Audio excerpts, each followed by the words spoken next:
is the business of the John Birch Society. For the last 4 years, the Society has been skillfully and ably led by tonight's speaker, Jack McManus, who, like the Society, brings an untiring dedication to the task at hand, namely, to inform and educate fellow Americans of whatever ethnic background, of whatever skin color, of whatever religious belief, of whatever political strife, of the chief purpose of our Constitution, to limit the created government. Joining the Society as a member some 30 years ago, Ms. McManus moved to greater and greater levels of responsibility in the Society. Chapter leader to coordinator to major coordinator to director of public relations and finally to the presidency of the Society. Along the way, he has written numerous articles for American Opinion and the New American Opinion magazine and the New American, both national publications of the Birch Society, as well as several books, the most recent of which are Financial Terrorism, the treasonous story of how our country has been taken from being the largest creditor nation in the world to being the largest debtor nation in the world.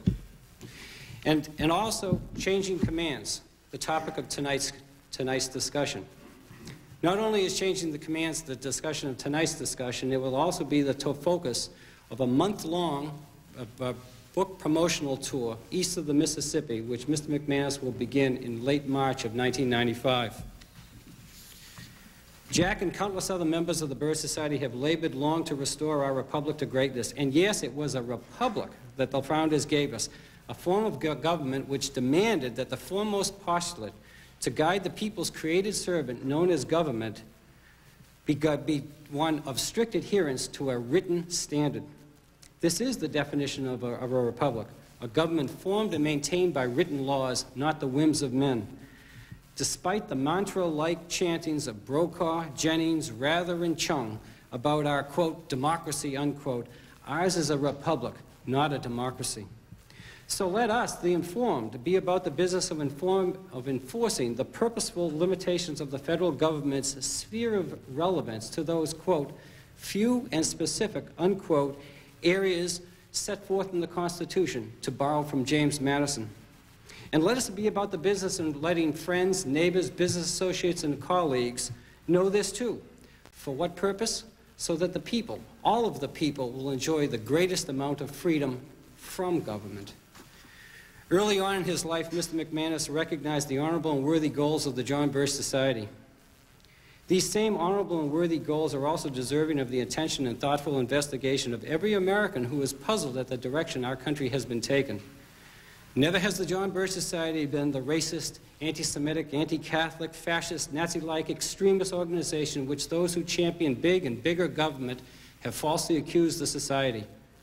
The John Birch Society proudly welcomes into its ranks any and every American who is motivated by morality, a love for freedom, and who is willing to work for that ideal which is encapsulated in the Birch Society's motto: less government, more personal responsibility, and with God's help, a better world. The United Nations, the New World Army, Changing Commands. Ladies and gentlemen, won't you please join with me in welcoming the President of the John Birch Society, Mr. John McManus.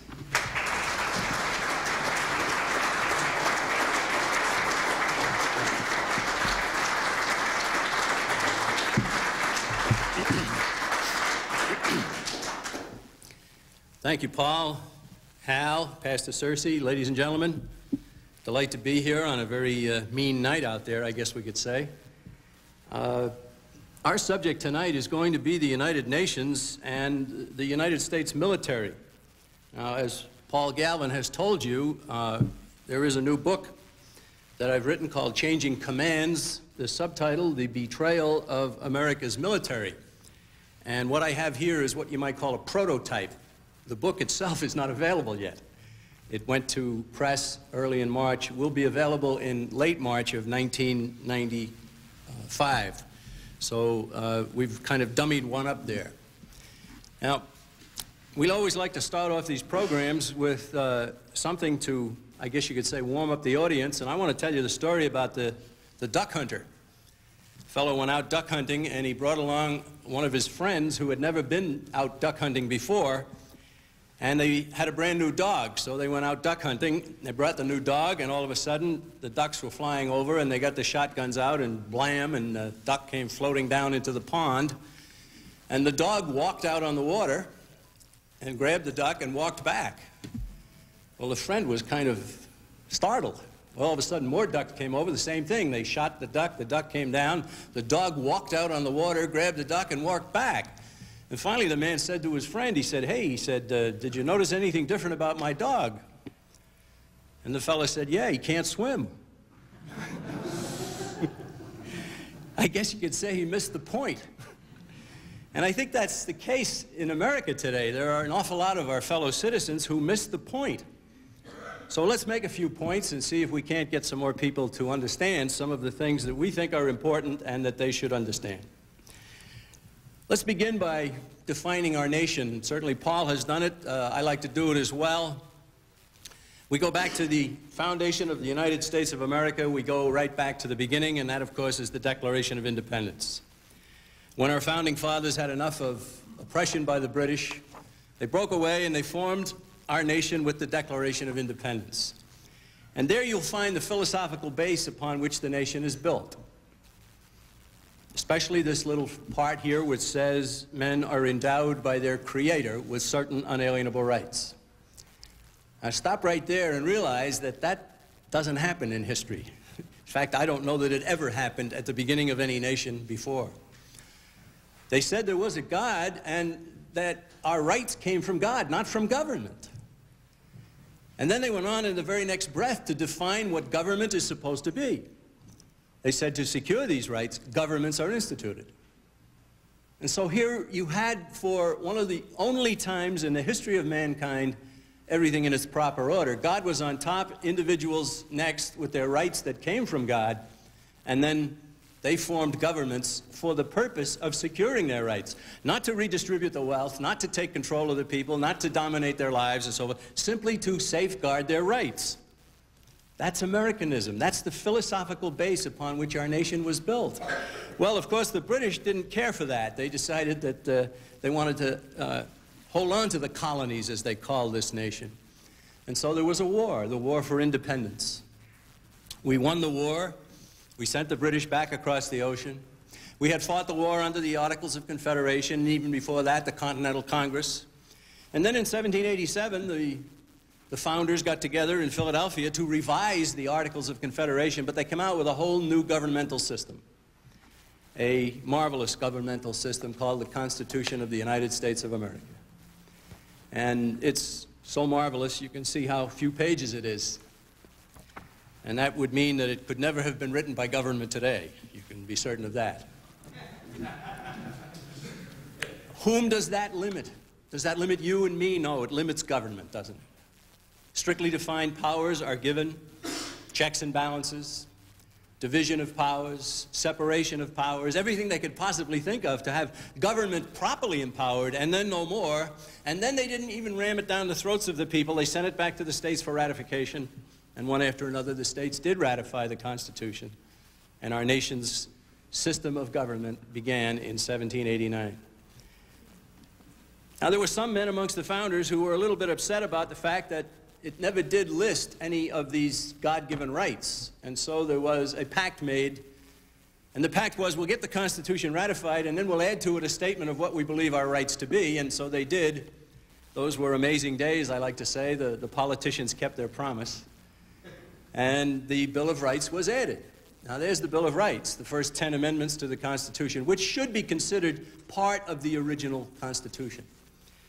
Now, what do they say? Well, you know what they say, and so do most Americans. They know it's about freedom of speech and freedom of religion and freedom of the press and so forth. But most people talk about it as if government gave us those freedoms, and government didn't. And you know that from reading the wording of the Bill of Rights, where it says, Congress shall make no law respecting this right and this right and this right and this one. Congress shall make no law because the right transcends any power of government which is down here. And so government shall have nothing to say about the establishment of religion or abridging freedom of speech and freedom of the press and so forth. And they are not First Amendment rights or they are not Second Amendment rights. They are God-given rights protected by the First Amendment, protected by the Second Amendment. And there's nothing more clear. Congress shall make no law We live at a time, of course, when judges and Congress and everybody else, they are making laws regarding these rights, even while they swear an oath to the Constitution of the United States. The American people have let down their guard, and we are suffering under increasing amounts of government at all times. But anyhow, I wanted to establish what we believe in the John Birch Society. We believe very strongly in what the founders gave us. Now, I said we're going to talk about the United Nations, so let me contrast. We'll contrast the United Nations with the United States. We start off very simply by saying that at the United Nations there is no God. There is no mention of God. There never has been any mention of God. And therefore, the United Nations' attitude regarding rights is not that they come from God. They never really do say where they come from. They want you to presume that the United Nations or some government gave them to you. In 1966, the United Nations published the International Covenants on Human Rights. I've been carrying this booklet around with me for many years. You can see it's getting a little bit soiled. Now, one of the covenants in this United Nations document is the International Covenant on Civil and Political Rights. There are actually 3 in the booklet. The International Covenant on Civil and Political Rights has been labeled the equivalent of the Bill of Rights of the United States Constitution, because it talks about the same kinds of rights. However, it doesn't start off with the premise that the rights come from God. So let's see how the United Nations treats these rights. I will read to you from Article 18 of the International Covenant on Civil and Political Rights of the United Nations. It says, everyone shall have the right to freedom of thought, conscience, and religion. Well, that sounds good, doesn't it? Where did it come from? They didn't say. And 2 paragraphs later, they say this: freedom to manifest one's religion or beliefs may be subject only to such limitations as are prescribed by law. In other words, they retain power to cancel the right that they've even talked about. If a right can be prescribed by law, I assure you it will be. And over again, the United Nations says the same thing. The next, Article 19, everyone shall have the right to freedom of expression. And then it says, the exercise of the right provided for in paragraph 2 of this article carries special duties and responsibilities. It may therefore be subject to certain restrictions, but these shall only be such as are provided by law. Article 21, the right of peaceful assembly shall be recognized. No restrictions shall be placed on the exercise of this right other than those imposed in conformity with the law. On and on we go. Here's your right, but we retain the power to construct a law to drive that right out of existence. That is exactly parallel to the Constitution of the Soviet Union under Joseph Stalin. And you know how many rights the people enjoyed there. The United States and the United Nations are totally incompatible. If you get back to the fundamentals of our country, you see that the fundamentals of the United Nations are totally different. We don't want that. We in the John Birch Society would like more Americans to appreciate the great heritage we were given by brave and far-seeing individuals over 200 years ago who constructed this nation and built it on a very sound foundation. Now let's move ahead here. We want to talk about a lot of events in the 20th century, and I like to characterize the 20th century and most of its major events as a progression towards total world government. I think most of the major events of the 20th century occurred because there were people behind the scenes making them happen in order to bring about more government and world government. Now let me start by repeating something here I frequently heard from the lips of Robert Welch, the founder of the John Birch Society, Lord rest his soul. He said many times, war always means more government. And that's so. What he was saying is that war, in other words, can be a useful tool in the hands of scoundrels. Robert Welch wasn't the first to arrive at such a conclusion. Plato, in ancient Greece, he accused would-be tyrants of, quote, always stirring up some war or other in order that the people may require a leader, close quote. William Shakespeare had King Henry IV advise his son, Prince Hal, Be it thy course to busy giddy minds with foreign quarrels. Keep the people's minds on some war while you acquire more power over them. 200 years ago, a British poet named William Cooper stated, "But war's a game which, were their subjects wise, kings would not play at." If the people were aware, in other words, the kings wouldn't play at war with their lives and their treasure. Before Robert Welsh, however, hardly anyone would use the word that all of these thinkers were hinting at, and that word is conspiracy. Kings and rulers have forever been engaged in conspiracies to feather their own nests, or, as Abraham Lincoln once said, they were always involving and impoverishing their people in wars for deceitful purposes. One man who did have the guts to use the word conspiracy to describe exactly what I'm driving at was Alexander Hamilton. I'll get to what he said in a moment. But first, let's remember that our nation's affairs are supposed to be guided by this Constitution. It grants power to Congress to raise and support armies. But it forbids Congress to fund such a force for any term longer than 2 years. And then in a separate article, a separate clause, it grants power to Congress to provide and maintain a navy. Now, there's a big difference here. Congress may raise an army and can't fund it for more than 2 years at a time, but Congress must provide for a navy. Why the difference? We may have an army, we must have a navy. The difference is easy to explain. The Founding Fathers knew that a standing army could do exactly what Plato, Shakespeare, Cooper, Robert Welsh, and many other great thinkers throughout history had learned. They learned that if an unscrupulous ruler has a military force at his disposal, he will likely use it not to promote the nation's interests, but to promote his own. Unscrupulous ruler. That might be the redundancy of the month.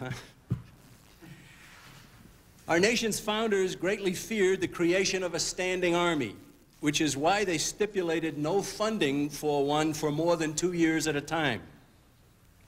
Let's recall that one of the complaints against King George in the Declaration of Independence, which, of course, if you've read, you know, is a series of complaints against the king, which is why we're declaring ourselves independent. One of the complaints aimed at King George was, he has kept among us, in times of peace, standing armies without the consent of our legislature. In other words, they'd had their fill of standing armies. And yet James Madison stated that the Navy will be a principal source of her security against danger from abroad, and that it would not be the kind of force that a leader could turn against his own people's liberties. An army could be turned against the people, they believed, because it was within, but a navy could not because it was along the shore. So they feared a standing army, but they still went ahead and appropriated funds for one because they knew that other nations might move against the infant United States. Hamilton said that prohibiting an army would have the United States, quote, exhibit the most extraordinary spectacle, that of a nation incapacitated by its own constitution to prepare for defense before it was actually invaded, close quote. I'll get back to Hamilton. It was while he was arguing in favor of a limited standing army that he talked about a conspiracy that might arise to use an army to subvert the liberties of this nation's people. Here is what he said in the Federalist Papers. And of course, I recommend these. I recommend reading the essays that the Founding Fathers wrote to explain the Constitution. Madison, Madison, Hamilton, and Jay wrote essentially letters to the editor of a New York newspaper to explain the Constitution to the farmers in New York State. And if you read these, you'll appreciate the level of education in that period, because I've known college graduates who cannot read the Federalist Papers today. But those farmers most of them never even went to school. But anyhow, what did Hamilton say? In Federalist number 26, he said this: an army so large as seriously to menace those liberties could only be formed by progressive augmentations, which would suppose not merely a temporary combination between the legislature and the executive, but a continued conspiracy for a series of time. In other words, he said it would have to have been plotted out in order to get the standing army to go against the people's wishes. You can see from that passage that he worried about a potential conspiracy involving the president and the Congress to use the military for evil purposes. But he went on in this very same essay, and he said this: "Can it be supposed that there would not be found one man in the Congress discerning enough to detect so atrocious a conspiracy, or bold and honest enough to apprise his constituents of their danger?" Well, after raising the possibility of a conspiracy to use the military wrongly, Hamilton said that such a conspiracy was impossible. He and others among the founders expected that the Constitution would always be understood and respected by the members of the Congress, and especially by the people. He could not imagine that powerful forces working in the shadows could arrange to have national leaders betray their oath and misuse the military. And even more, in his wildest nightmare, he never expected that national leaders would not only use the military wrongly, but also sell out their country in the process. Hamilton made another point, too.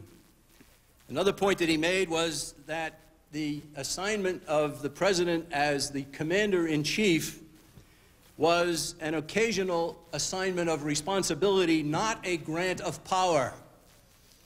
We live at a time when the president thinks that the military is his, and he can do whatever he wants with it. But that's not what was intended. And of course, if you're going to look at a constitution, if you're going to understand what the founding fathers meant, if you're going to understand what these people put their hand on a Bible and swear an oath to, you have to go back to the founders. That's the principle of any law. You go back to the intent of the lawgiver. And if you go back to the intent of the lawgiver today and you read the Constitution of the United States, you realize how far we have departed from what was intended. In fact, if the government of the United States were under the Constitution as written, it would be 20% its size and 20% its cost. Wouldn't that be nice? Well, let's move on here. This brings us to right up to the present. We'll be bouncing around a little bit in history here, but let's come right up to the present time. In December of 1990, there were two senators, Senator Paul Simon, excuse me, I'm going to have a sip of this. Senator Paul Simon of Illinois and Senator George Mitchell of Maine had just gone off to Saudi Arabia and visited 500,000 American military people making preparations for war. This was December of 1990. The war against Iraq started on January 17th, 1991. So this was only a couple of weeks before the war. They came back from it. They went and visited with Mr. Bush in the White House. They pleaded with him to negotiate further with Saddam Hussein, or to give economic sanctions more time to work, or to do whatever else he could to avoid the bloodshed that they had every reason to expect in the weeks ahead. I'm sure you recall, as I certainly do myself, the predictions of many, many casualties coming out of there when Saddam Hussein's crack army was going to be a problem for us. But George Bush said to the two senators the following: "Let me give you this final message. If we use the military, we can make the United Nations a really meaningful, effective voice for peace and stability in the future." Consider that. If we use the military, we can build the United Nations. That was his goal. It had very little to do with Saddam Hussein and Kuwait. His goal, as he said over and over again, was to reinvigorate the United Nations, to build the United Nations, and so forth. He eventually gave the order, and the war began. He wasn't retaliating for aggression against our nation. There wasn't any. He wasn't about to send our troops into battle to protect American lives and property. None had been attacked, and none were threatened. It wasn't his intention to order American forces into the Iraq-Kuwait confrontation in order to defend an ally to whom we were treaty bound, because we had no such treaty with Kuwait. Our nation's forces should never have been involved in this fight between Arab neighbors. But why did he do it? He told those two senators. And Senator Paul Simon put those remarks in the congressional record. George Bush said he would use the military to make the United Nations look good. And he did. And soon afterwards, the next issue of Foreign Affairs magazine, which is the journal of the Council on Foreign Relations, the premier world government promoters in our day, to which Mr. Bush owes allegiance for his many years of membership, they came out with their next issue, and they did something quite unusual. They had a 4-page unsigned editorial at the beginning of the magazine. It's the first time I've ever seen that.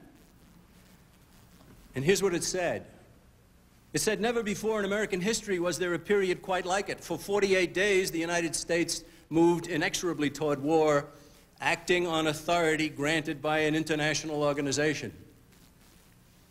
On November 29, 1990, in an unprecedented step," the editorial continues, "the United Nations Security Council authorized the use after January 15, 1991, of all necessary means to achieve the withdrawal of Iraqi forces from the territory of Kuwait.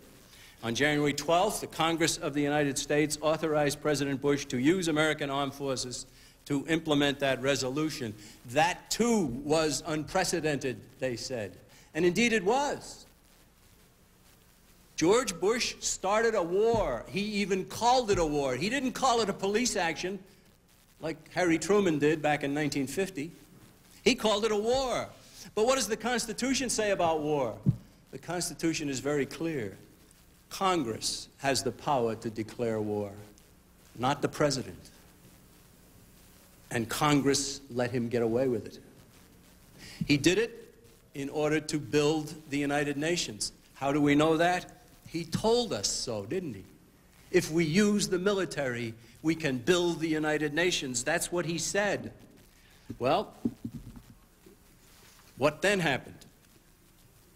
After the war in Iraq was over, Mr. Bush went basking in glory to the United Nations headquarters in September of 1991.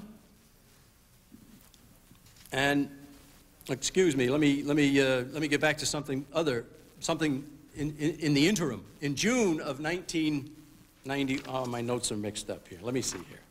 In September of 1991, I was correct. President Bush went to the United Nations and he delivered a speech. It was called his Pax Universalis speech, universal peace. And in that speech, he placed the United States on record favoring United Nations military action to settle nationalist passions within the borders of any nation. He even sanctioned the use of UN power to remove a nation's leader. Now, the United Nations has a charter. Its charter, of course, does not mention God, as we've already noted. But Article 2, Section 7 of the Charter of the United Nations is quite clear about something. It says, "Nothing contained in the present charter shall authorize the United Nations to intervene in matters which are essentially within the domestic jurisdiction of any state." In other words, the United Nations, for whatever it is only supposed to have some sort of attitude about conflicts between neighboring nations or other nations, not within a nation. Now, what's interesting about that is that a former U.S. ambassador to the United Nations, a man named James Wadsworth, he wrote a book in 1966 called The Glass House, The United Nations in Action. And in that book, he said, "It is a foregone conclusion that had this provision that I just read to you from the UN Charter, had that been omitted from the Charter, literally dozens of prospective members in 1945 would have balked at ratification of the treaty. Certainly the United States would have been among them." In other words, most of the nations of the world were saying, okay, if you're going to form this United Nations, don't have it have any jurisdiction over problems within our borders. But President Bush went to the United Nations in September of 1991 and put the United States on record in favor of the United Nations expanding its scope dramatically. Well, a few months after that, we're up now to June of 1992, and the Secretary General of the United Nations, Mr. Boutros Ghali from Egypt, I'm looking for something here, he came out with a pamphlet, a proposal called An Agenda for Peace. This was June of 1992. And in keeping with the United Nations' overall intention to rule the nations of the world, it begins by noting, and I quote, "The time of absolute and exclusive sovereignty has passed." In other words, national independence, national sovereignty, no more. It then called for United Nations military intervention anywhere in the world to address an entirely new listing of domestic matters within the borders of any nation. According to the Ghali plan, the United Nations would now confront ecological damage, disruption of family life, unchecked population growth, drug usage, poverty, disease, famine, disparity between rich and poor, virtually anything. And George Bush had already said that he was in support of this. Speaking at the United Nations on September 22nd, 1992, Mr. Bush went back to the United Nations. He said, "I welcome the Secretary General's call for a new agenda to strengthen the United Nations' ability to prevent, contain, and resolve conflict across the globe." And he especially mentioned that it was time for the United Nations to be involved in humanitarian relief. Well, you see what we're leading to. You can see the progression here of the United Nations becoming much more of a force in the world, and the United States right behind it, and in fact, the United States troops being used to build the United Nations. We go to December of 1992, 1 month after George Bush had been soundly defeated for re-election. He sent 30,000 United States troops to Somalia in what he claimed was a humanitarian mission. Now keep in mind that whatever was going on in Somalia, it was all within the borders of the nation. And Article 2, Section 7 of the United Nations Charter forbids the United Nations to have anything to say about it. Never mind, we're just discarding that like we're discarding the Constitution and everything else along the way. So George Bush cited a United Nations resolution for authority to go into Somalia, one that he had actually asked the United Nations Security Council to supply. And again, he had no constitutional authority, he had no congressional authorization, and there was very little said by anybody in Congress. Well, pretty soon they were shooting. The humanitarian mission was changed into a little bit of a scrape here and there, and pretty soon 18 Americans died after being ambushed in October of 1993. And when U.S. television showed the body of an American GI being dragged through the Somali streets, some of the bloom faded from the UN rose. What did Mr. Clinton do? He's now in office. He pulled out some of our forces, but then he put 4,000 American combat troops under the command of a Turkish general named Servik Bir, the first time in our nation's history that U.S. combat forces were forced to serve under anyone but an American. Another step into the United Nations web. In September 1994, President Clinton sent tens of thousands of our nation's troops to Haiti to enforce another UN resolution. 11 months before that deployment, Senator Jesse Helms of North Carolina sought to amend the Defense Appropriation Act to bar any allocation of funds for military action in Haiti unless Congress approved such action after it received written certification from the President that it was necessary to protect and evacuate American citizens. The Helms Amendment was defeated in the Senate 83-19. Now, excuse me, that can't be. That's 102. 81-19 it was. So here we have another step. You see, precedents being made all along the way. There were some people who went to President Clinton and said, "Where are you getting the authority to send troops into Haiti?" Listen to what he said. I would welcome the support of Congress, and I hope that I might have it, but like my predecessors of both parties, I have not agreed that I was constitutionally mandated to get it. Well, what does the Constitution say? The Constitution says Congress shall declare war. The founding fathers tell us that the president is the commander-in-chief, but that is an assignment of responsibility. It is not a grant of power. And then, acting on another precedent established during the operation in Somalia, Mr. Clinton directed the United States forces to replace Haiti's leader and to disarm the civilian population. Now, in an age when precedents are swiftly relied upon to justify additional action, the United Nations' newly adopted role of choosing national leaders and disarming civilians constitutes a threat to the independence of any nation, certainly including ours. Might we ever get to a point where United Nations troops are sent to America while our own military are stationed in Germany and in the Middle East and in Japan and in Korea and every place else in order to disarm the American people and to replace our leaders? Well, the precedent is there. I hope to God it never happens. In September 1994, New Jersey's McGuire Air Force Base was named headquarters of a new Air Force East Coast Air Mobility Wing.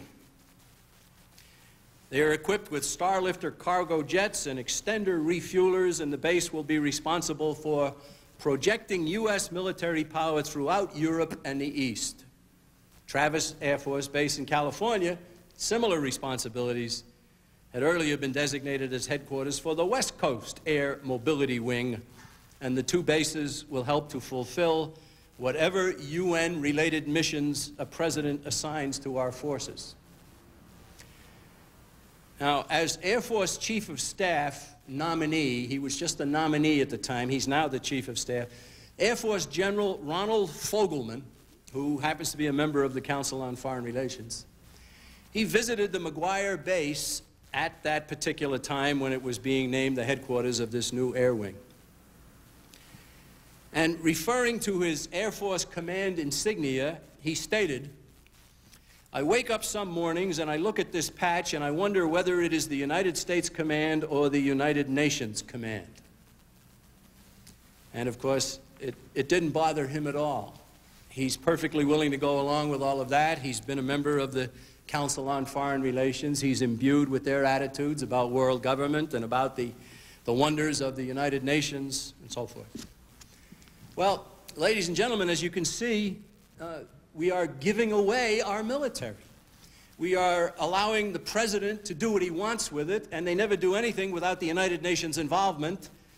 We started this with President Bush building the United Nations and using the military to do so. But in order to understand how we're in the situation we're in, we've got to go way back to the beginning. So let's back up and go all the way back to the time when the United Nations Treaty was being debated in the United States Senate in July of 1945. July of 1945, of course, World War II was still raging in Asia. It was over in Europe. It didn't end in Asia for another 3 or 4 weeks. And the treaty was presented to the Senate. There was great fanfare about it. There was all kinds of propaganda all during World War II about the need for a world government organization to do away with war. The attitude being that if everybody gives up their military and puts it in the hands of the United Nations, then there will be no war. But very few people stopped and said, well, yeah, but what will those who run the United Nations do with that power? Putting all of that power in any repository is asking for it to be used to impose tyranny. Now, back in 1919, the U.S. Senate had been asked to ratify America's entry into the League of Nations. The senators debated the matter for 8 or 9 months and said no. And we did not get involved in the League of Nations. That was to be the main effect of World War I. But when the United States didn't get involved, that meant that the League of Nations would never really amount to much. And so when another war came along, and a case can be made for the Second World War being brought along in order to set the stage for world government, then the senators were presented with the United Nations Treaty, which had been carried from San Francisco to Washington by the Secretary General of the founding conference, who was a man named Alger Hiss, a State Department employee who was later shown, beyond the shadow of a doubt, to have been a communist agent, a disloyal American. During the debate in the Senate, a senator named Burton Wheeler from Montana said this: "If we enter into this treaty, we take power away from the Congress, and the President can send troops all over the world to fight battles everywhere. If you say that's the policy of this country, I say the American people will never support any senator or representative who advocates this policy, and do not make any mistake about it. If we enter into this treaty, we take power away from the Congress, and the President can send troops all over the world to fight battles everywhere." He said that in July 24th, 1945, and 2 days later, when the vote came up for the ratification of the treaty, even he voted for it. And the vote in the Senate was 89-2. There were 2 senators who said no. One of the 2 was Senator Henrik Shipstad of Minnesota. And he said, "It is held by some members of Congress that the United States delegate to the United Nations Executive Council," that would be our ambassador to the United Nations, "in ordering out troops will act independently of the Congress and without its authority, but will be solely under the orders of the President. This view is held by some on the ground that the President is a symbol of sovereignty, and so has the right to call the army into war in foreign countries without consulting Congress." And this is why he was going to vote against it. He saw what was coming in 1945.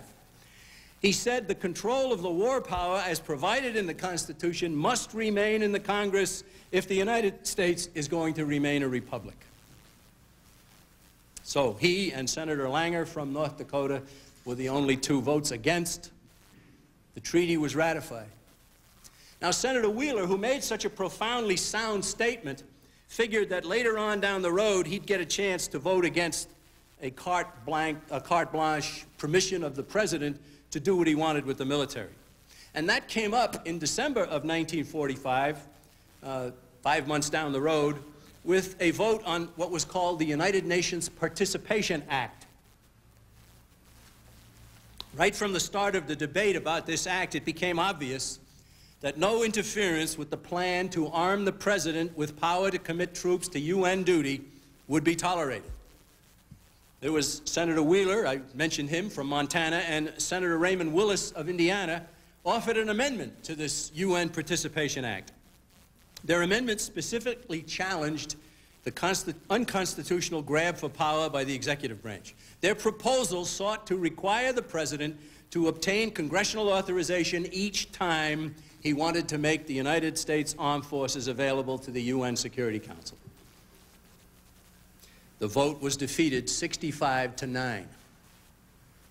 And you can see the casting aside of the Constitution. We're talking 1945. The problems that we're faced with today are not problems that just arrived. The seeds were planted. And the horror of war was so great that these people were saying anything to prevent more war in the future. So the United Nations Participation Act was passed. We move ahead now to 1949 and the creation of the North Atlantic Treaty Organization, NATO. NATO, of course, was a military alliance. But John Foster Dulles, who was now a senator in New York, would later become the Secretary of State under Eisenhower and was a founder of the Council on Foreign Relations. He told the Senate Foreign Relations Committee that NATO should be operated not as a military instrument, but as a step in a political evolution. You see, if the United Nations were abolished tomorrow, the problem that I'm describing would still be there because of NATO. And NATO is a subsidiary of the United Nations. It's a regional arrangement under Articles, 60 and 70 or something here in the United Nations Charter. Well, Senator Robert Taft now had voted for the United Nations in 1945 and then had later said the United Nations is a trap, let's go it alone. He wanted out by now. Now he was wary. He was wary about this NATO thing. So he argued against it. He warned that NATO obligates us to go to war if at any time during the next 20 years anyone makes an armed attack on any one of the 12 nations in NATO, insisting that sending our men into war is legitimate only to protect the liberty of the people. He took the occasion afforded during the debate about NATO to criticize the Truman administration. Now, that's a very important point. The purpose of our military is to protect the lives and the property of the people of this country. That's it. We have a new category now of reason for our military. It's to defend the vital interests of the United States. Is that defined anywhere? No. It could be anything. That's exactly what Mr. Clinton said when he sent troops into Haiti. And it was ludicrous. The vital interests of the United States in Haiti, there were none. But what was the real purpose? The real purpose was to increase the clout of the United Nations. So here's what Robert Taft, senator from Ohio, said about the Truman administration in 1949 during the NATO debate. He said it had adopted a tendency to interfere in the affairs of other nations, to assume that we are a kind of demigod and Santa Claus to solve the problems of the world, and that attitude is more and more likely to involve us in disputes where our liberty is not in fact concerned. See, there were people who saw this coming. They were people who opposed all of these steps that have gotten us into this situation that we're in today. Well, NATO was created. Troops were sent to Europe to be a part of the defense of Western Europe. This is a form of foreign aid. It costs us hundreds of billions of dollars to defend the nations of Western Europe. We also defend Korea. We defend Japan. We have them in the Middle East. We have them in Somalia. We have them in Macedonia. I read recently where they had just come back from Colombia. I didn't even know they were there. They're everywhere. And the John Birch Society says very simply, all of this is wrong. It's unnecessary. Bring the troops home. Bring them all home tomorrow. And whenever I say that, there's always someone who said, oh, you're an isolationist. And I say, no, I'm a non-interventionist. I like to put it in those terms. I believe that people-to-people contacts are progress, and government-to-government contacts are usually treachery. Well, June 25th now, 1950, we're moving ahead. The forces of North Korea invade South Korea. And President Truman immediately sends troops to South Korea. Now, if he had sent them to get American citizens out of that battle zone, he would be acting totally within his powers. Because even though a president is not allowed to declare war, he is empowered, according to the founders, to respond to any sudden emergency. And so sending troops to take people out and get them out of the war zone and so forth, and then leave, is totally proper. But that's not what he did. He sent them there and told them to go to war. 2 days later, Senator James Kem, K-E-M, of Missouri, took the floor of the Senate. And he said the president had arrogated to himself the authority of declaring war, and he opposed it. Senator Leverett Saltonstall of Massachusetts, however, was very much in favor of what was going on. Other senators opposed were Malone of Nevada, Milliken of Colorado, and Robert Taft of Ohio. Taft stood up on July 28th, that's only 3 days into this affair, and he's told his colleagues that he might support a declaration of war if one were requested. But, referring to the Truman moves, he said, there is no legal authority for what he has done. His action unquestionably has brought about a de facto war with the government of North Korea. He has brought about that war without consulting Congress and without congressional approval. And everybody knew it. With great foresight, Taft said this: if the president can intervene in Korea without congressional approval, he can go to war in Malaya or Indonesia or Iran or South America. And couldn't he have added, and Vietnam? Okay? Couldn't he have added, and Vietnam? He termed the way the troops were being sent into combat in Korea, and I quote, a complete usurpation by the president of the authority to use the armed forces of this country. If the incident is permitted to go by without protest, at least from this body, we would have finally terminated for all time the right of Congress to declare war, which is granted to Congress alone by the Constitution of the United States. Absolutely correct. Taft went on and he said, he asked his fellow senators a question that none of them would answer. He said, if the United States was not prepared to use its troops and give military assistance to nationalist China against Chinese communists, why should it use troops to defend nationalist Korea against Korean communists? And the reason is that they didn't want to help Chiang Kai-shek because they didn't want him to be able to retain control of China. Taft earlier had given a speech at a place called Kenyon College, and he was talking about the attitude of the Truman administration and the policies of what was going on, and he said this whole policy is no accident. For years, we have been accepting at home the theory that the people are too dumb to understand that a benevolent executive must be given power to describe policy and to administer policy. Such policy in the world, as at home, can only lead to tyranny and anarchy.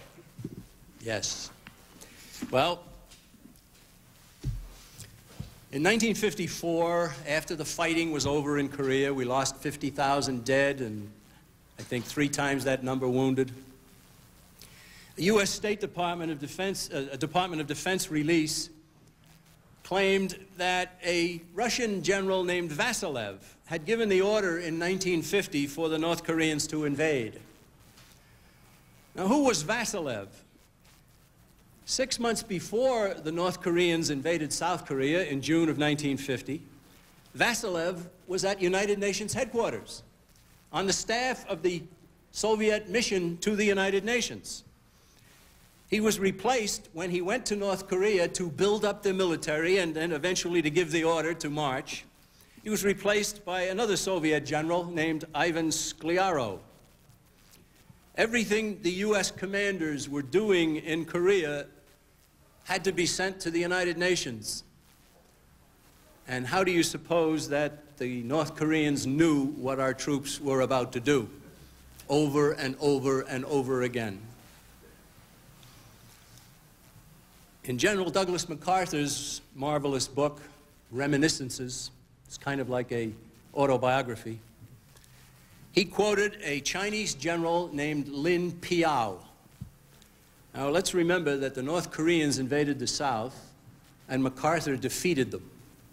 And the war was won, for all intents and purposes, when the Chinese Communist forces invaded over across the Yalu River from Manchuria, and the war began in earnest again. And Lin Piao said this: I would never have made the attack and risked my men and military reputation if I had not been assured that Washington would restrain General MacArthur from taking the retaliatory measures against my lines of supply and communications. He knew that MacArthur was hamstrung, and this is the United Nations in action. This is the horrible situation of what we have done with our own military forces. Well, we move on then into Vietnam. Now, during the war in Vietnam, the John Birch Society was alive. Our organization was formed in December of 1958. And of course, the war in Vietnam really began to heat up in 62, 63, 64, and so on. And we began to realize that our own nation was supplying the wherewithal for the North Vietnamese to wage war against Americans in South Vietnam. Tremendous quantities of aid and trade and all kinds of equipment going from us to the Eastern European communist bloc nations, Poland and Czechoslovakia, even Russia itself. And that being transshipped to North Vietnam and being used against our troops. Why was this going on? Well, in 1961, a famous document, a document that we're trying to make famous, I should say, a document called A World Effectively Controlled by the United Nations, was written and classified, not allowed for publication at the time. It was done by a man at Massachusetts Institute of Technology, professor named Lincoln P. Bloomfield. Now, you know the thrust of this thing. The entire article, the entire thing was paid for by you and me, State Department publication. And it's how to design a world effectively controlled by the United Nations. That's what its purpose is. And in the course of this discussion, Mr. Bloomfield talked about keeping the Soviet Union powerful and why we were sending aid and trade and all kinds of equipment and so forth. And I'll just read one half of one sentence here and you get the thrust of it. He said, if the communist dynamic were greatly abated, the West might well lose whatever incentive it has for world government. The whole purpose of it was to scare us into saying, my golly, we've got to have a world government because the Soviet Union has missiles. And most Americans didn't stop and ask them, where did they get the missiles? They got the missiles from the United States. Well, we were supposed to be threatened to the degree that we would have given up our liberty and given up our national sovereignty and allowed the United Nations to take total control, but it didn't work. And it didn't really accomplish all of the goals that were set, so there is new techniques now. And I think that the sudden implosion of the communist empire in Europe, it didn't just happen, it was arranged. And I think the reason, I don't know, I think the reason was to make it more possible for the United Nations to take control, because during the years when there was all this grave contention between the United States and the Soviet Union, having the United Nations take control of everything wasn't that likely. And so now that there's this great attitude of friendship and so on, now the United Nations is growing in its power, and we certainly see that. The war in Vietnam was fought. Our poor troops, they went and they were told to fight but not to win. They were told to shoot, but not till they were shot at. They were told not to chase the enemy across the borders. They couldn't go into his strategic hamlets. They fought with one and maybe even 1.5 arms behind their back. And finally, at the end, they were told, it's over, you've lost, and we're pulling you out. And it was also a war that was waged within the United States, a great amount of contention, tearing our nation apart for many long years. Very, very damaging in that respect. But again, 50,000 died, how many 100,000 wounded, and a completely disgraceful situation. Later on, Senator Barry Goldwater finally pried the rules of engagement out of the State Department, and he published them in the Congressional Record. And to read the rules that were set by Robert McNamara and Dean Rusk and other members of the Council on Foreign Relations, rules for how our troops could conduct themselves, it was one of the great betrayals of all time. Well, let's get back to the UN again, and what more do we see here now? We see that in February of 1992, a United States Army colonel, his name is Albert Zapanta, he returned to the United States after a 6-month tour of duty with a UN peacekeeping force in Western Sahara. That's way up in the northwest corner of the continent of Africa. One of 30 Americans sent there to monitor an election, Zapanta came home and complained about being neglected by the United Nations, being threatened by neighboring Moroccans, and being forced to live in very dangerous circumstances. And his complaints reached a Senate Foreign Affairs subcommittee that called him to testify. But State Department officials barred his testimony because his appearance violated United Nations regulations, which forbid those who serve in United Nations missions to give information to national legislatures even their own. Who's running the show here? The United States or the United Nations? The Bush administration did nothing to challenge this outrageous UN policy that amounted to another small but significant step away from national sovereignty. In May 1994, President Clinton awarded the Congressional Medal of Honor posthumously to 2 American soldiers killed during the bungled military mission in Somalia. The 2 American soldiers were dead. Their parents came to the ceremony. Mr. Herbert Shugart, the father of an Army sergeant who perished trying to rescue a downed helicopter pilot, refused to shake the president's hand when presented with his dead son's medal. He said to the president, "You are not fit to be president of the United States. The blame for my son's death rests with the White House and you. You are not fit to command." And you know that story appeared in only 1 American newspaper?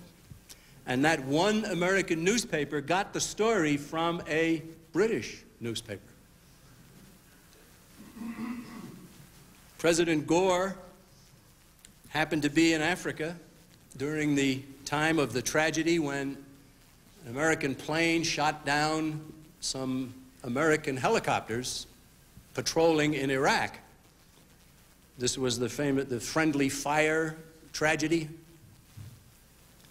And so he commented about it while in Africa, and he extended, quote, "condolences to the families of those who died in the service of the United Nations." United Nations? Does the United Nations already control the U.S. military? Well, I don't think so totally, but I'm not sure.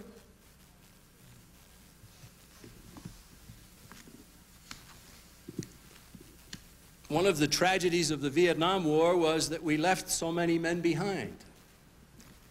I have a chapter in my new book about the POW situation. And I give details there that in February 1st of 1973, which was only a few days after the Paris Peace Accords had been signed by Kissinger and Le Duc Tho in Paris, Henry Kissinger hand-carried a letter from President Nixon to North Vietnam's Prime Minister. It contains specific details about our nation's plans to contribute to healing the wounds of war and to post-war reconstruction. But the very existence of the letter wasn't revealed to Congress or to the press until 5 years later, when some of our negotiators discovered it in Hanoi. The letter called for the United States to provide as much as $3.25 billion of grant aid over 5 years. And it called for us to provide other forms of aid in the range of $1 to $1.5 billion. It contained our government's pledge to create a U.S.-Vietnam Joint Economic Commission to develop economic, trade, and other relations between the two countries. Now, neither Kissinger nor the President could deliver the funds that they had told the North Vietnamese they would deliver without gaining congressional approval. But Congress had already considered any such funding the equivalent of reparations or tribute, the price only a guilty party would pay. And they would not go for it. They were in no mood to admit that our nation had incurred any guilt in the war. There was a citizen campaign started by the John Birch Society back during that period to protest against reparations. We used the slogan, "Not one red cent." Now, what happened? Well, what happened very simply is that when Kissinger and Nixon found that they were not going to get the money, and they knew that North Vietnam had held back a lot of prisoners as ransom, bargaining chips, in April of 1973, only a few months after, they declared all of the ones who hadn't come home dead. And they abandoned them. And I mean that. They abandoned them. There have been as many as 10,000 sightings of Americans in the war zone. Some of them first-hand sightings, maybe a third of them, maybe 2,500 of them. The whole situation of the POWs is a tremendous, tremendous betrayal of the men who went and the men who sought to win but weren't allowed to do so. What are we facing here, my friends? What we're facing is a conspiracy. We're not facing a conspiracy that's headquartered in Moscow. We're not facing a conspiracy that's even headquartered at the United Nations. We're facing a conspiracy that has a grip on our government and on our media and on our educational system. In 1956, J. Edgar Hoover, then the head of the Federal Bureau of Investigation, wrote an article that appeared in the Elks magazine, and he said this. He said, "The individual is handicapped by coming face to face with a conspiracy so monstrous he cannot believe it exists." Isn't that the case with Americans today? Now, I'm not claiming that J. Edgar Hoover's view of this conspiracy is the same as my own, but he certainly believed that there was a conspiracy. And he said it was so vast and so monstrous that most people can't even begin to believe it exists. Well, happily in our country today, many, many tens of thousands and hundreds of thousands of people are beginning to realize that it does exist. And we can't present you with the leader of it. We can't tell you that they meet in this building. We can tell you all about subsidiary parts of it that we believe. We can pretty much lay a mountain of evidence on anyone about a conspiracy that is taking over our country and stealing away our liberties. It's circumstantial evidence, but it's overwhelming. And what we ask you to do is to take a look at it. Take a look at some of our books. One of the best is this one, The Shadows of Power, The History of the Council on Foreign Relations. I think that book demonstrates the conspiracy theory of history, which really isn't a theory, it's a fact, in my view. It does it probably as well as anybody. But let me give you one piece of evidence about this conspiracy, and then you can help to decide for yourself. One of my colleagues who preceded me at the podium here mentioned this State Department document, 7277. It's called Freedom from War, and it was published in 1961. It was published by the State Department. It was brought to the United Nations by President John Kennedy. It is the United States Program for General and Complete Disarmament in a Peaceful World. And he went and he spoke at the United Nations in September of 1961, presented this document as the fixed and determined policy of the government of the United States. Well, ladies and gentlemen, it's a three-step program supposed to take many years, and of course it is taking many years, leading to the United States disarming itself and turning over our military to the United Nations. Very simply. The Nuclear Test Ban Treaty is here, and that's been accomplished. The treaty to ban the use of outer space for nuclear weapons is in this document. That's happened. The Nuclear Non-Proliferation Treaty, several other treaties that have been made with other nations are all part of this thing. You read through it and you say, well, yeah, that happened, and this happened, and that happened, and how close are we towards the end? Well, ladies and gentlemen, we're very close to the end. So let me read to you what it says at the end. It says, progressive controlled disarmament would proceed to a point where no state would have the military power to challenge the progressively strengthened UN peace force. It says states would retain only those forces, non-nuclear armaments, and establishments required for the purpose of maintaining internal order. It says the manufacture of armaments would be prohibited, except for those agreed types and quantities to be used by the United Nations. Is this program still in effect? Well, this is as it was published. It then became known as the Basic Provisions for Disarmament. They put a change on it, but they said in the new document that it was simply an updating and an expanding of the original, so we still use the original. But it was only about 18 months ago, I think, I called the Arms Control and Disarmament Agency in Washington, and I asked to speak to somebody who could tell me about the history of this document, and they put me in touch with a Dr. William Nary, and Dr. Nary confirmed to me that, yes, this program is still in effect and it is still being carried out. Now, if we turn over our military to the United Nations, they will then become subject to the military commander at the United Nations. At the founding, it was agreed that the Soviet Union would always get to appoint the person who holds this post.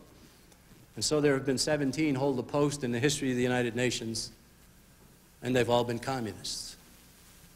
They just recently split the post. They now have an African who is in charge of that for Africa and South America, but a Russian ex-communist, now they call him, is in charge for our part of the world. Where are we? Let's realize something. The United Nations is not taking us over. What is happening is our own leaders are using the United Nations to take us over for them. The problem isn't in New York at the United Nations. The problem is in Washington, D.C., in our government. If the United States would not be doing what it is doing for the United Nations would be going nowhere. Practically everything that's happened in the 20th century has given impetus toward a world government. Do we want a world government? No. No. Putting all power in any repository is suicidal. Don't do it. Independent nations are a good thing. Yes, some of them will be led by evil people. Some of them will do evil things. But the kind of people who are evil and arise in power in some nations are exactly the kind of people who will gravitate to head the world government. We don't want that. We don't want to scrap the Declaration of Independence. We don't want to give up the Constitution of the United States. What we want instead is for our leaders to stand by their oath to it. And so we must get out of the United Nations.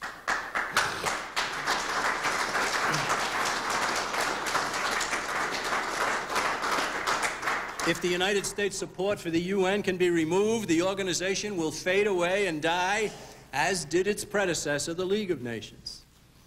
Other nations will follow the U.S. lead, as many have often done in the past.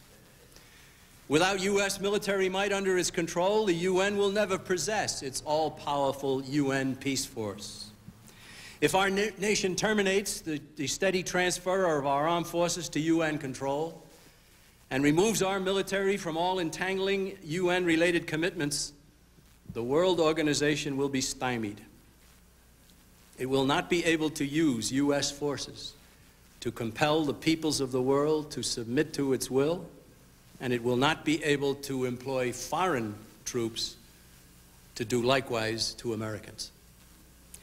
If enough people in this nation can be given the full truth about the United Nations and its many high-level promoters, certainly including our President, our Secretary of State, our cabinet officials, our media, a lot of our professors, foundations, and so forth.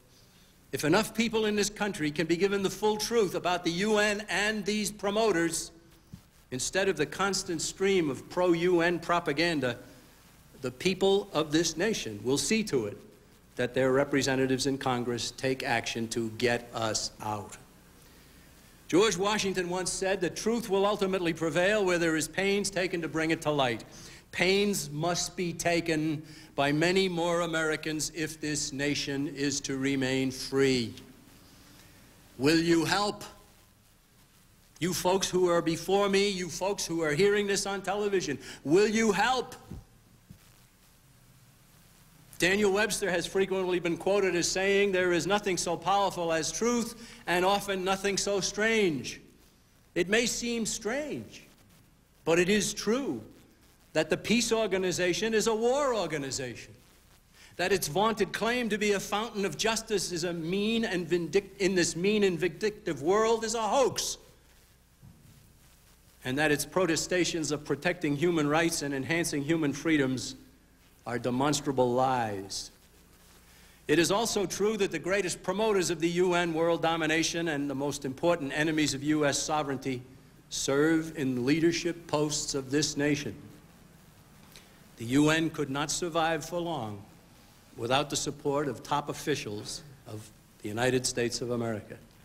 It is they who intend to have the UN that they will control rule the world.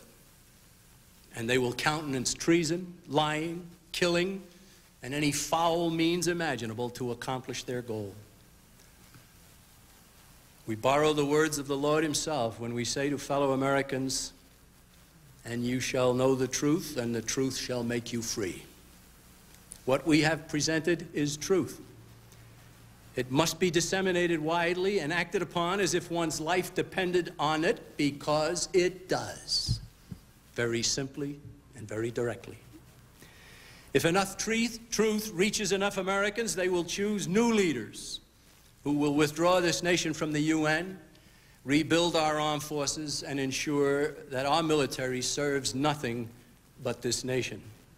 If enough good people decide to join the ever-growing army of patriotic Americans dedicated to exposing and routing this conspiracy in our midst, then America will remain a bastion of freedom for ourselves and for the children of today and tomorrow. And so we ask you again, will you help? Your help is needed, and needed now. Will you give it? Our recommendation is simple. Contact the John Birch Society and get started in the vitally important work of saving this nation from a United Nations type of world. We are in a year when there will be many celebrations of the 50th anniversary of the United Nations, 1995. Ladies and gentlemen, please help us to see to it that there will never be a 60th. Thank you very much.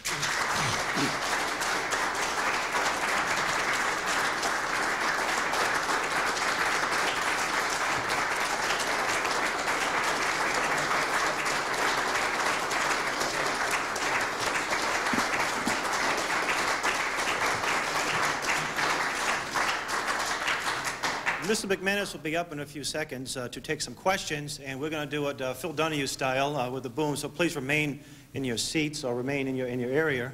We got a full house here. Again, I want to urge you to contact us at the end of the program. For those of you viewing this around the country, there'll be an address and hopefully a phone number, or you can contact the Boston office in Hyde Park. At this time, we're going to invite Mr. McManus back up, and please, if you have any questions, feel free to give them, or ask them. Jack? Sir. I just want to ask you, what kind of pressure can be put on the military to go on a strike and refuse to cooperate with this business of a military cooperation? Just pass the word and just don't do it. Just tell them to go to hell. All right. What's wrong with that? I know the commander-in-chief is Clinton, but he should be assassinated anyway. Well, we don't recommend that. I delete that remark. Repudiation is what we look for. The men in the military are in a difficult spot. I think that the nation needs a military. I want good men in the military. I have spoken to military audiences, and I have gotten fairly good response, even with as tough a message as this. What we want to do is to treat the people in the military just as much as we treat our neighbors. We want to share information with them. They have a vote. They have influence. We want people in the military to understand. And so we would hope that the book that I've talked about here, that of course I've told you it's not available, but it soon will be, we hope that that will get into the hands of the military. And the military themselves are becoming aware of what is happening. Yeah, some of them are, yes. Right here in the front, Joe.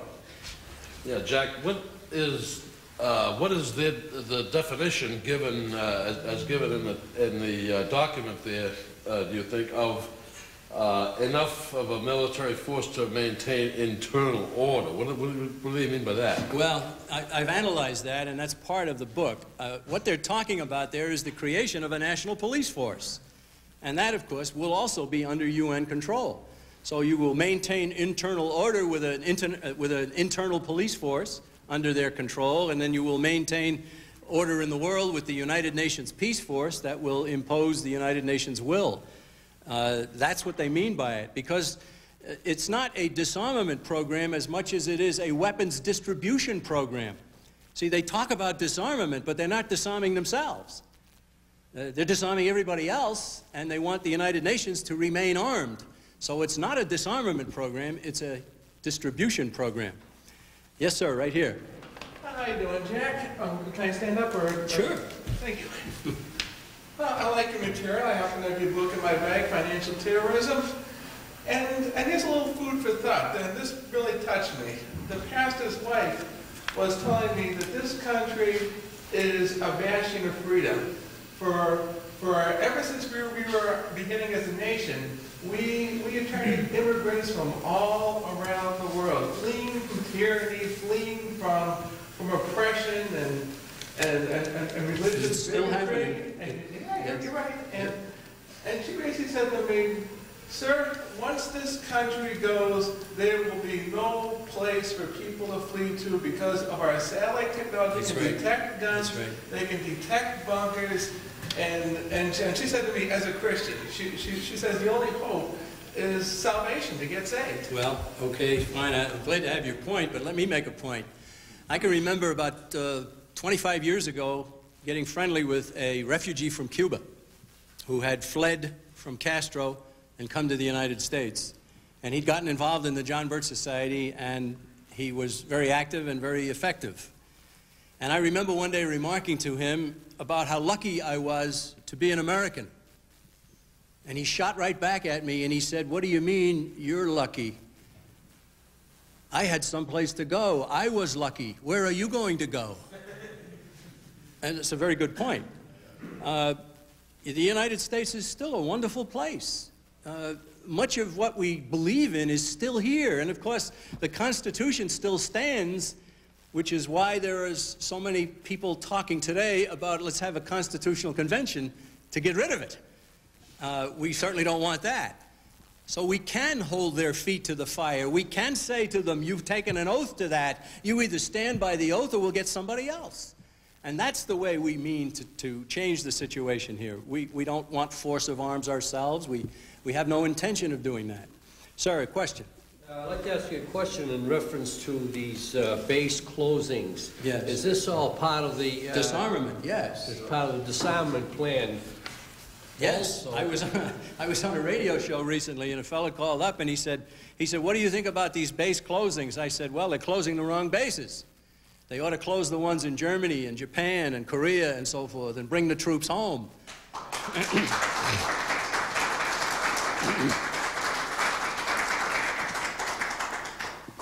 Ladies and gentlemen, let me wind this up with another little dramatic piece of evidence, I guess you could say. In May of this last year, May 1994, we got a letter from a young Marine stationed at the 29 Palms Marine Corps base in California. This is his letter. This is what he sent us, this material. And he gave us his name. He said he's on active duty, and he had just been ordered to participate in a survey conducted by a Navy lieutenant commander among the troops on the base. And he was so furious after this survey that he came outside and he was talking to some of his fellow Marines about it, and he was just wild, and they were as well. And he said to him, he said, I wish I had a copy of that. I know where I could send it. And the guy said, well, they gave me two, and I brought one out here. So he sent it right to us. All right, it's a combat arms survey, and it asks the Marines to respond to all kinds of scenarios that are painted. Do you strongly agree? Do you agree? Do you disagree? Do you strongly disagree? Or do you not have any opinion? Check it off, and so forth. All right. So these are all attitudes. It's all about different roles for the service, and then it gets into the United States runs a field training exercise. UN combat troops should be allowed to serve in U.S. combat units during these exercises under U.S. command. Do you agree, disagree, or something? It's starting to get a little bit heavy at this point. The United Nations runs a field training exercise. U.S. combat troops should serve under UN command and control during these exercises. Do you agree, strongly disagree, and so forth? I feel that the President of the United States has the authority to pass his responsibilities as Commander-in-Chief to the UN Secretary General. Do you agree, disagree, or what? I feel there is no conflict between my oath and serving as a UN soldier. I would swear to the following code. I am a United Nations fighting person. I serve in the forces which maintain world peace and every nation's way of life. I am prepared to give my life in their defense. You see, it's getting on and on. It's prepping young Marines for United Nations control. And then the last question, listen to this one. The U.S. government declares a ban on the possession, sale, transportation, and transfer of all non-sporting firearms. A 30-day amnesty period is permitted for these firearms to be turned over to local authorities. At the end of this period, a number of citizen groups refuse to turn over their firearms. Consider the following statement. I would fire upon U.S. citizens who refuse or resist confiscation of firearms banned by the United States government. The United States Marines at 29 Palms Base in California were required to participate in that survey, and the young fellow who sent it to us, I've talked to him on the telephone, he said he didn't know of any one of them who wasn't really furious about it, which I'm certainly glad to hear. But the fact that they would allow it says something. Why would they allow that? Well, he sent us as well a copy of the base newspaper. In the 29 Palms Base newspaper, there was an article about the Council on Foreign Relations visiting the base. The general was just delighted. He was showing the Council on Foreign Relations all around. He helicoptered them all over the base. And then, of course, if you look deeply into it, you see that the Commandant of the United States Marine Corps is a member of the Council on Foreign Relations as well, as is the head of the Air Force and the head of the Army. And in the past 15, 20 years, almost all members of the Joint Chiefs of Staff have been members of the Council on Foreign Relations. Our military is being undermined from within, and a lot of those men don't even realize how they themselves are being used. Ladies and gentlemen, we've got a big job ahead of us. We've got a wonderful country to save. I think it can be done. Education is our strategy, and truth is our only weapon. Please help us. Thank you very much.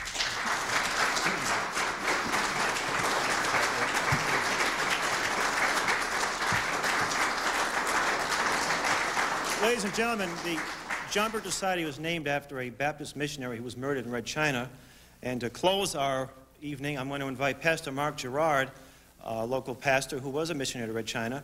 And I'm going to invite the choir of the First Missionary Church of God to come on in, ladies. And they're going to close with God Bless America. And please feel free to join in. Pastor Mark, would you please come up?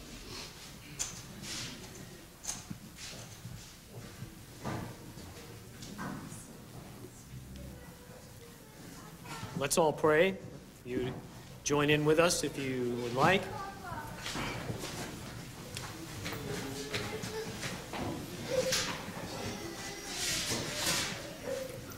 Our gracious Heavenly Father, we thank you for this evening. We thank you for a presentation of events in our country, and we pray that the truth would prevail. We know that the truth shall prevail, and I pray that you'd reawaken our country and bring us back to our roots, where our founding fathers recognized that we had certain inalienable rights granted to us and we were endowed by them from our Creator. And we thank you for that. Thank you that you are our Creator. And reawaken our nation, we pray. Oh God, help us and turn us to the truth. And may the truth, as our speaker so graciously put it, set us free. Thank you now. We pray this in the name of our Lord Jesus Christ. Amen.